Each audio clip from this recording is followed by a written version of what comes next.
بسم الله الرحمن الرحيم. يا مسهل يا رب. موضوعنا النهارده عن اول قرد استخدموه في الشرطه زمان. نروح بسرعه للفاصل، اوعى تروحوا في اي حته.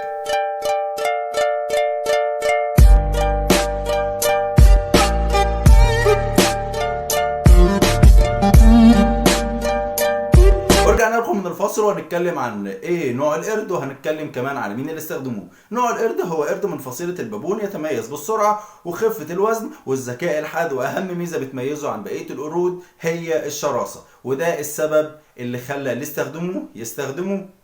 مين اللي استخدمه؟ اللي استخدمه طبعا المصري القديم. الفراعنة كل الناس بتشهد لهم بذكائهم وعبقريتهم، وقد ايه هم قدروا يطوعوا الحجارة ويعملوا منها مسلات واهرامات وتماثيل.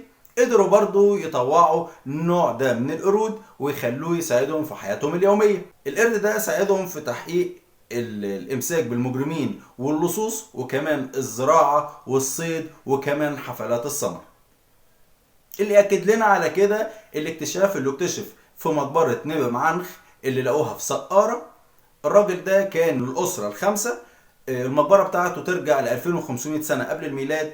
اللوحة اللي كانت جواها بتأكد ان المصري القديم روض قرد البابون استخدمه في الشرطة.